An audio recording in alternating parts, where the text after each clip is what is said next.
பார்த்தீங்கன்னா சுட சுட சாதம், முருங்கைக்கீரை சாம்பார், முட்டைக்கோஸ், பாசிப்பருப்பு பொரியல் சூப்பராக ரெடி ஆயிடுச்சுங்க. மத்தியானம் லஞ்சுக்கு தான். சரிங்களா? சூடாக போட்டு வச்சு சாப்பிட போகிறேன். பார்த்தாவே உங்களுக்கு தெரியும். இப்போ பார்த்துருப்பீங்க, தட்டில் சாப்பாடு குழம்பு பொரியலோட என்னடா கடைசியாக வர வீடியோ இப்போ முதல்லையே வருதுன்னு பார்க்குறீங்களா? ஆமாங்க, நீங்கள் டைட்டில்லையும் பார்த்துருப்பீங்க, முன்னாடி காமிச்சிடலாடின்ட்டு. என்னன்னா இன்னைக்கு முருங்கைக்கீரை சாம்பார் வச்சுருக்கேங்க. முருங்கைக்கீரை சாம்பார், கல்யாண வீட்டு முட்டைக்கோஸ் பொரியல் பண்ணியிருக்கேன். பார்த்திங்கன்னா செம்மையாக இருக்குங்க. சுட சுட சாதம் மத்தியானத்துக்கு முருங்கைக்கீரை சாம்பாரும் முட்டைக்கோஸ் பொரியலும் பாசிப்பருப்பு போட்டு செஞ்சுருக்கேன். அருமையாக இருக்கும்.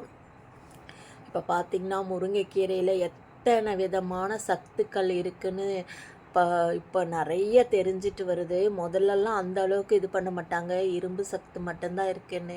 இப்போ முருங்கைக்கீரை ஒரு பணப்பயிராகவே ஆயிடுச்சுங்க. நிறைய இப்போ முருங்கைக்கீரையில் தயாரிக்கிறாங்க. முருங்கைக்கீரை பருப்பு வச்சு ஆயில் தயாரிக்கிறாங்க, முருங்கைக்கீரை பவுட்ரு பண்ணுறாங்க. வெளிநாட்டுக்கெல்லாம் போகுது. அந்த அளவுக்கு முருங்கைக்கீரை மகத்துவம் அதிகமாக ஆகிட்டே இருக்குங்க. அந்த பிசின் கூட ஒரு மருந்தாக உதவுதுங்களாம். அந்த மாதிரி இந்த முருங்கைக்கீரையிலையே நிறைய பேர் சம்பாதிக்கிறாங்க. அந்த அளவுக்கு முருங்கைக்கீரை அவ்வளோ உடம்புக்கு நல்லதுங்க. வாரத்தில் 2-3 நாள் சாப்பிட்டிங்கன்னா ரொம்ப நல்லது. ஈஸியாக நமக்கெல்லாம் அது கிடைக்கும் பக்கத்துலலாம். இப்போ முருங்கைக்கீரை சாம்பார் வச்சுருக்கேன். நான் கடையும் செய்வேங்க. பருப்பில் போட்டு நல்லா எல்லா கீரையும் கடையிற மாதிரி தான் இதையும் செய்வேன்.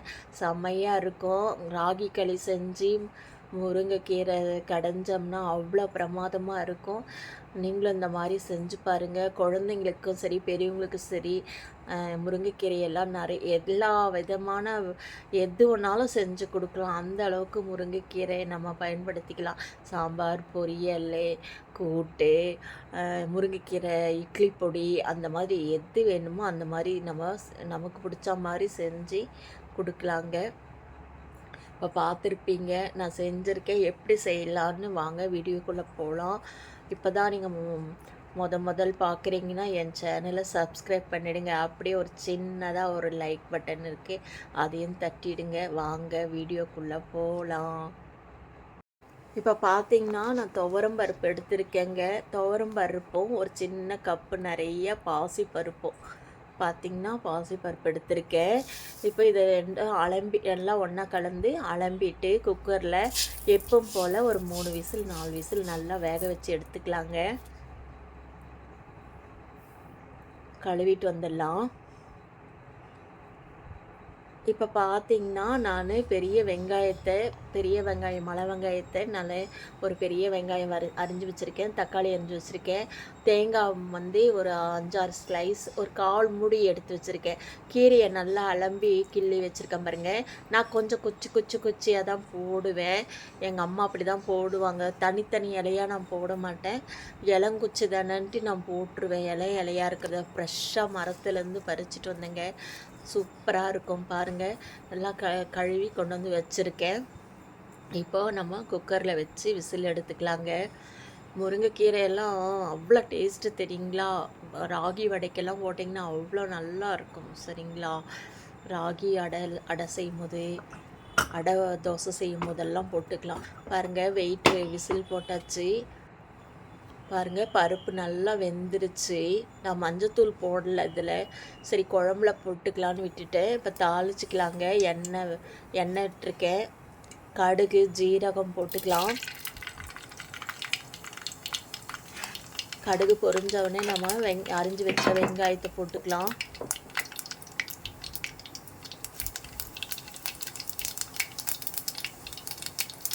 வீட்டுக்கு ஒரு மரம் வளர்க்கணும்னு சொல்கிறாங்க. ஆனால் முருங்கை மரத்தை நீங்கள் கண்டிப்பாக ஒரு மாடியில் ஒரு குச்சாவது ஒரு தொட்டியில் வைங்க. அந்த கீரை நமக்கு ரொம்ப யூஸ்ஃபுல்லாக இருக்கும். நல்லா வெங்காயம் வணங்கிருச்சு. இப்போ தக்காளி போட்டுக்கலாம். நானே இடம் இல்லாமல் தொட்டியில் அங்கே இங்கே தாங்க வச்சுருக்கேன். எல்லாமே வெட்டி எடுத்தாச்சு. மரம் அவ்வளோ பெருசாக இருக்கும். எங்கள் காயும் அவ்வளோ நீளமாக இருக்கும்.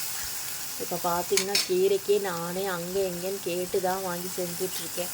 இப்போ கூட பார்த்தீங்கன்னா ஒரு தொட்டியில் தான் வச்சுருக்கேன். சைடில் ஒரு இடத்துலையும் தொட்டிலையும் வச்சுருக்கேன். இப்போ தக்காளி வணங்கினவுடனே நம்ம உப்பு போட்டுக்கலாம்.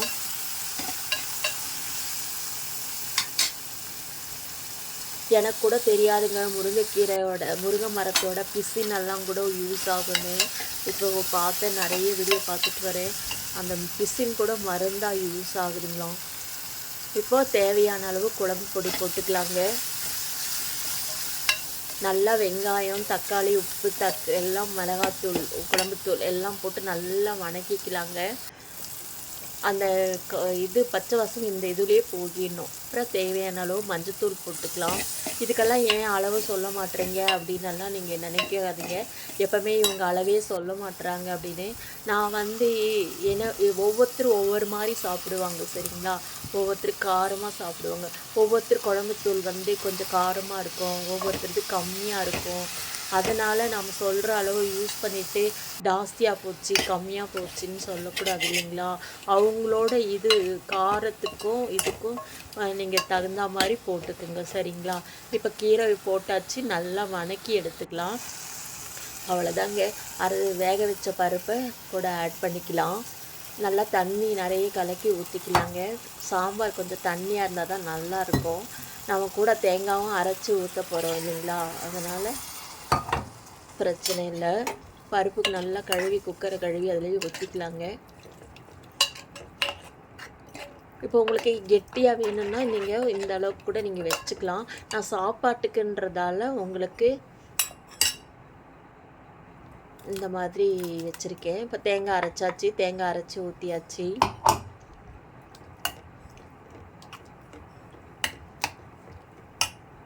எவ்வளோ வேணுமோ தேவையான அளவு தண்ணி விட்டுக்கலாங்க. உப்பு பத்தலைன்னா உப்பு போட்டுக்கலாம். அவ்வளோதாங்க. சாம்பார் சூப்பராக ரெடி ஆகிடுச்சு. முருங்கைக்கீரை சாம்பார், அருமையான சாம்பார். ஈஸியாக செஞ்சிடலாங்க. நிறைய நேரம் கூட வேண்டியதே இல்லை. கீரை மட்டும் கொஞ்சம் க்ளீன் பண்ணி வச்சுக்கிட்டா போதும்.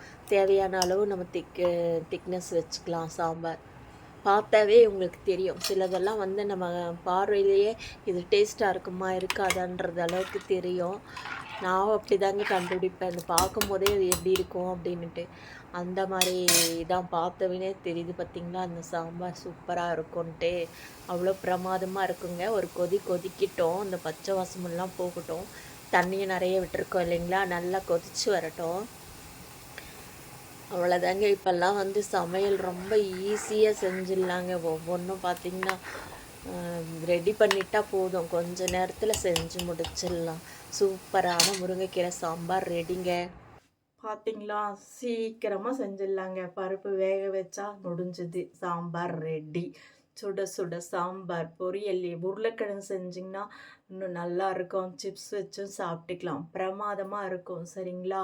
உங்களுக்கு இந்த வீடியோ பிடிச்சிருக்கும்னு நினைக்கிறேன்.